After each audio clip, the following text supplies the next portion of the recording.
नमस्कार दोस्तों, perfection eyes के हमारे आज के इस वीडियो आर्टिकल में आप सभी का स्वागत है। और आज का ये हमारा वीडियो आर्टिकल फिर से दैनिक समसामयिक की घटनाओं पर आधारित है, जो कि बीपीएससी और यूपीएससी के मद्देनज़र देख के बनाया गया है। और आज की जो तारीख़ है वो 4 मई। तो आज की जितनी भी महत्वपूर्ण घटनाएँ हैं वो 4 मई से संबंधित है और ये करंट अफेयर्स के लिए बहुत इम्पोर्टेंट वीडियो है। तो दोस्तों, अगर आपने हमारा channel perfection IAS YouTube channel अभी तक सब्सक्राइब नहीं किया तो सब्सक्राइब कीजिए और बेल आइकन पे प्रेस ज़रूर कर दीजिएगा, क्योंकि हर रोज़ जब भी मैं करंट अफेयर्स के वीडियो अपलोड करूंगा तो आपको इसका नोटिफिकेशन मिल जाएगा। और साथ ही साथ हमारा परफेक्शन आईएएस का जो टेलीग्राम चैनल है उसे ज्वाइन करना ना भूलें, क्योंकि वहाँ पे हर रोज़ कम से कम 100 प्रश्नों का क्विज़ करवाया जाता है, जो कि current affairs, history, polity, geography, science, हर विषय से संबंधित होता है, जहाँ पे आप प्रैक्टिस कर सकते हैं। और दोस्तों, आपको बताना चाहूँगा कि परफेक्शन आईएएस 10 मई से इस लॉकडाउन में बीपीएससी प्रीलिम्स पीटी 66 के लिए ऑनलाइन क्लासेस शुरू करने जा रहा है। अगर आप इसमें इनरोल करवाना चाहते हैं तो लिमिटेड सीट है, आप वहाँ पे आके इनरोल करवा सकते हैं। अधिक जानकारी के लिए हमारे दिए हुए नंबर पे आप कॉल करके ले सकते हैं, या हमारे टेलीग्राम चैनल पे आप हमें मैसेज करके ले सकते हैं। तो चलिए दोस्तों, आज के हमारे इस वीडियो आर्टिकल में शुरू करते हैं। जो पहली घटना है वो है किसान सभा, और ये अर्थव्यवस्था से संबंधित है। ये कह रहा है कि सीएसआईआर ने किसान सभा ऐप शुरू किया, जो आपूर्ति श्रृंखला और माल परिवहन प्रबंधन प्रणाली के लिए विकसित किया गया है। इसके अगर प्रमुख बिंदुओं के ऊपर ध्यान दिया जाए तो ये कह रहा है कि उचित मूल्य पर उपज के समय पर वितरण की सुविधा के लिए एक सर्वोत्तम और मजबूत आपूर्ति श्रृंखला प्रबंध की तत्काल आवश्यकता है।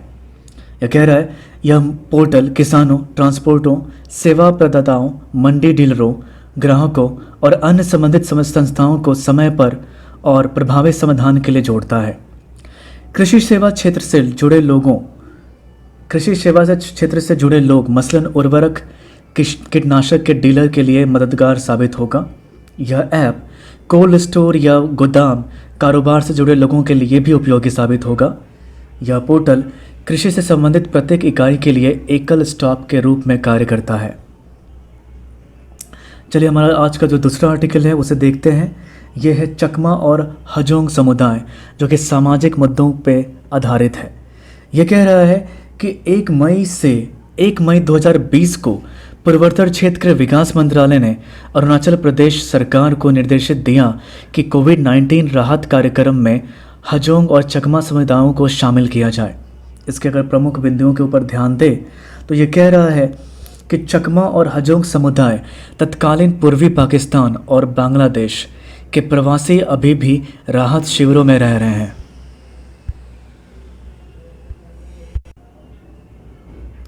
ये कह रहा है कि 1964 में भारत आए और अभी तक 1 लाख से अधिक शरणार्थी हैं।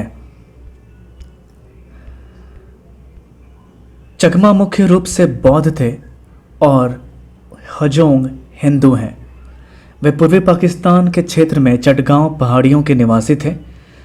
1960 के दशक में कर्णफूली नदी के पार कपटाई बांध के निर्माण के कारण वह भारत आए। ये कह रहा है वर्तमान में इन जनजातियों के पास नागरिकता या भूमि का अधिकार नहीं है और गैर मुस्लिम होने की वजह से उन्हें उत्पीड़न का सामना भी करना पड़ रहा है। हमारे आज का अगला आर्टिकल देखते हैं दोस्तों। यह है 24 से 23 अप्रैल विश्व टीकाकरण सप्ताह मनाया जाता है और ये सामाजिक मुद्दों पर आधारित है। ये कह रहा है कि प्रत्येक वर्ष अप्रैल माह के आखिरी सप्ताह को विश्व टीकाकरण सप्ताह के रूप में मनाया जाता है। इसके प्रमुख बिंदुओं के ऊपर ध्यान दिया जाए तो ये कह रहा है कि इसका उद्देश्य हर व्यक्ति को टीका निवारण रोगों के बारे में जागरूकता फैलाना और इन रोगों से बचाव करना है।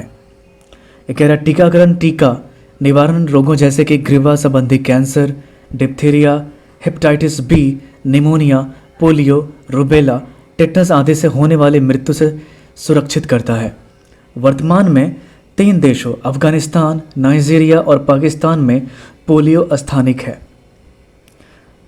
ये कह रहा है कि भारत सरकार ने सभी बच्चों और गर्भवती महिलाओं का संपूर्ण टीकाकरण कवरेज प्राप्त करने के लिए मिशन इंद्रधनुष का शुभारंभ किया गया था।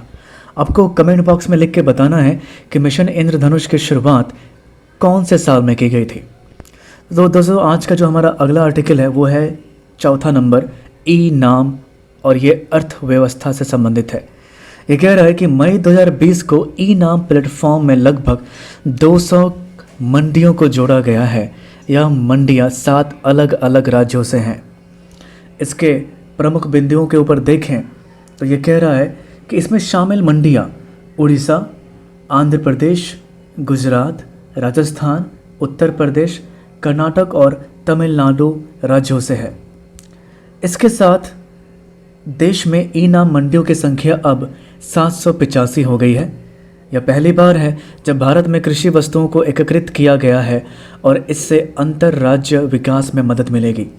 ई नाम का प्रबंधन छोटे किसानों ने कृषि व्यवसाय CSFAC द्वारा किया जाता है। यह सभी APMC कृषि उपज विपणन समिति संबंधित गतिविधियों के लिए एकल सेवा प्रदान करता है। ई नाम वस्तुओं और व्यापार की जानकारी एवं कैशलेस लेन देन प्रदान करता है। तो दोस्तों हमारा आज का जो आर्टिकल है वो है नंबर 5। कह रहा है महाराष्ट्र और गुजरात का 60वां स्थापना दिवस मनाया गया, और ये राजनीतिक टॉपिक से संबंधित है। कह रहा है महाराष्ट्र और गुजरात प्रत्येक वर्ष 1 मई को स्थापना दिवस मनाते हैं। इसके प्रमुख बिंदुओं के ऊपर ध्यान दें तो 1960 के दशक में 1960 में इसी दिन मराठी और गुजराती भाषाएं बोलने वालों के बीच संघर्ष के कारण बम्बई राज्य का बंटवारा करके महाराष्ट्र एवं गुजरात नामक 2 राज्यों की स्थापना की गई थी। ये कह रहा है 1956 के राज्य पुनर्गठन अधिनियम में बॉम्बे के मराठी और गुजराती लोगों को अलग राज्य नहीं मिला। इसके बाद अलग राज्य की मांग के लिए आंदोलन शुरू हुआ। 1960 के दशक में 1960 को बॉम्बे पुनर्गठन अधिनियम 1960 को पारित किया। 2 राज्य गुजरात और महाराष्ट्र बने। काफ़ी बहस के बाद बॉम्बे को महाराष्ट्र की राजधानी बनाया गया। दोस्तों आपको कमेंट बॉक्स में लिख के बताना है कि वो देश के आज़ादी के बाद वैसा कौन सा पहला राज्य था जो भाषा के आधार पर एक राज्य का निर्माण हुआ था। वो कौन सा राज्य था आपको कमेंट बॉक्स में लिख के बताना है। दोस्तों 5 नंबर हमारा जो 6 नंबर आर्टिकल जो है, अब जो देखते हैं हम, जो हमारा आज का आर्टिकल है इसे मुख्य परीक्षा से संबंधित देखा गया है और ये राजनीतिक संबंधित है। ये कह रहा है कि भारत में पंचायती राज व्यवस्था। प्रस्तावना में देखा जाए तो भारत दुनिया का सबसे बड़ा लोकतंत्र है और कोई भी देश, राज्य या संस्था सही मायने में लोकतांत्रिक तभी मानी जा सकती है जब शक्तियों का उपयोग विकेंद्रीकरण हो और विकास का प्रवाह ऊपरी स्तर से निचले स्तर की होने के बजाय निचले स्तर से ऊपरी स्तर की हो। और ऐसा महात्मा गांधी का भी मानना था। यह कह रहा है कि गांधी जी के शब्दों में सच्चा लोकतंत्र केंद्र में बैठकर राज्य चलाने वाला नहीं होता। अभी तो यह तो गांव के प्रत्येक व्यक्ति के सहयोग से चलता है। इसके प्रमुख बिंदुओं के ऊपर ध्यान दे तो पंचायती राज व्यवस्था लाने के लिए 24 अप्रैल 1993 को संविधान में 73वां संशोधन किया गया। तब से उस दिन को पंचायती राज दिवस के रूप में मनाया जाता है। ब्रिटिश शासनकाल में 1882 में लॉर्ड रिपन ने स्थानीय स्तर पर प्रशासन में लोगों को शामिल करने की कुछ कोशिश की थी। 1957 में बलवंत राय समिति, 1977 में अशोक मेहता समिति और 1985 में GV राव समिति ने भी पंचायती राज व्यवस्था में को बढ़ावा देने के लिए महत्वपूर्ण कदम उठाए गए थे। अब दोस्तों देखते हैं 73वें संविधान संशोधन की व्यवस्थाएं। कह रहा 3 स्तरीय प्रणाली, प्रत्येक राज्य में ग्राम, मध्यवर्ती और जिला स्तर पर पंचायत प्रणाली। ग्राम सभा जो गांव का एक संगठन है जिसमें किसी पंचायत क्षेत्र के सभी पंजीकृत मतदाता शामिल होते हैं। अध्यक्ष और सदस्यों का चुनाव सीधे जनता द्वारा किया जाता है। सीटों का आरक्षण, कुल आबादी में अनुसूचित जाति की आबादी के अनुपात में आरक्षण होगा। साथ ही कम से कम 1/3 स्थान महिलाओं के लिए आरक्षित है। कुछ राज्यों ने इसे 50% आरक्षण का प्रावधान लागू किया है। पंचायत का चुनाव लड़ने की न्यूनतम आयु सीमा 21 साल है आपको दोस्तों बताना है वो कौन सा ऐसा राज्य है जिसने पंचायत स्तर पर सबसे पहले महिलाओं के लिए आरक्षण 50% किया था। और दूसरा क्वेश्चन आपको ये बताना है कि देश में सबसे पहला पंचायती राज व्यवस्था किस राज्य में किया गया था। इसके कुछ समस्याएं हैं, उसके ऊपर ध्यान दें अगर, तो पंचायती राज संस्थाओं में धन की कमी होना है, जिसके लिए युवा पूरी तरह राज्य सरकार पर निर्भर है। पंचायती व्यवस्था में अनावश्यक राजनीतिकरण, हस्तक्षेप, साक्षरता और राजनीतिक जागरूकता की कमी। अगर इसके ऊपर सुझाव की बात करें तो ऑनलाइन सेवा को बढ़ावा देना जिससे भ्रष्टाचार कम होगा। नेशनल ऑप्टिकल फाइबर नेटवर्क का उपयोग करके ई गवर्नेंस को बढ़ावा देना होगा जिससे जवाबदेही और पारदर्शिता बढ़ेगी। पंचायतों को अनेक प्रदर्शन के आधार पर रैंकिंग किया जाना चाहिए और उसी के अनुसार उन्हें धन आवंटित किया जाना चाहिए। अगर हम इसके निष्कर्ष पर पहुँचें तो ये कह रहे हैं कि एक मजबूत लोकतांत्रिक व्यवस्था में असली सत्ता लोगों के, आम आदमी के पास होनी चाहिए और सरकारों को इसके लिए एक अच्छी व्यवस्था की सुविधा प्रदान करनी पड़ेगी। चलिए दोस्तों, आज के कुछ महत्वपूर्ण मुद्दे संक्षेप में देखते हैं। यह अंतर्राष्ट्रीय लेवल पे आप अगर देखें तो कह रहा है कि USAID, United State Agency for International Development, Bharat की पहले योजना के लिए $3 मिलियन प्रदान किए। पहले योजना का मुख्य उद्देश्य शहरी गांवों को गुणवत्ता और सस्ती स्वास्थ्य देखभाल सुविधाएं प्रदान करता है। इसका मुख्य उद्देश्य 2020 तक, इसका मुख्य उद्देश्य अगर देखें आप तो 2020 तक भारत में 10 मिलियन गरीबों की सहायता करना है।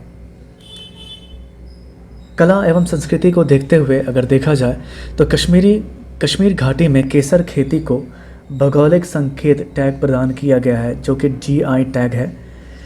यह लंबा, मोटा और गहरे लाल रंग का होता है और काफ़ी सुगंधित होती है। कश्मीरी केसर एक विश्व प्रसिद्ध मसाला है और पुलवामा, किश्तवाड़, बड़गांव और श्रीनगर के क्षेत्र में उगाया जाता है। आपको दोस्तों बताना है कि विश्व में सबसे टॉप पे 1 नंबर पे कौन सा देश केसर के उत्पादक में आता है। दूसरे नंबर पे तो हमारा कश्मीर है ही, लेकिन विश्व में ऐसा कौन सा देश है जो कि 1 नंबर पे आता है। मुख्य परीक्षा को मद्देनजर देखते हुए आज के कुछ महत्वपूर्ण प्रश्नों के ऊपर ध्यान दें। तो पहला प्रश्न है, पंचायती राज व्यवस्था की व्याख्या करते हुए अनेक उलझनों, समस्याओं एवं उनके निवारण की आलोचनात्मक समीक्षा कीजिए। प्रश्न 2 कह रहा है, कृषि की गतिविधियों को बल देने में हाल में लॉन्च किए गए किसान सभा ऐप कितना मददगार साबित होगा। प्रश्न नंबर 3 देखते हैं, कह रहा है, चमका और हजोंग समुदाय के उत्पीड़न के इतिहास का वर्णन करें। प्रश्न नंबर 4 कहता है, टीकाकरण के विभिन्न आयामों को दर्शाते उसकी उपयोगिता एवं आवश्यकता का परीक्षण करें। तो दोस्तों, ये 4 मई के आज के कुछ घटनाएं थीं जो कि अंतर्राष्ट्रीय सामाजिक अर्थव्यवस्था, कला एवं संस्कृति को मद्देनज़र बनाया गया था। मुझे उम्मीद है कि आपने 3 मई की समसामयिक घटनाओं के वीडियो को बड़ी आसानी से देखा होगा, समझा होगा। अगर आपने वो वीडियो नहीं देखा तो आज ही जाके हमारे वीडियो में, हमारे प्लेलिस्ट में जाके आप देख सकते हैं। और दोस्तों, आपको बताना चाहूँगा फिर से मैं कि परफेक्शन IAS 10 मई से ऑनलाइन क्लासेस शुरू करने जा रहा है इस लॉकडाउन में।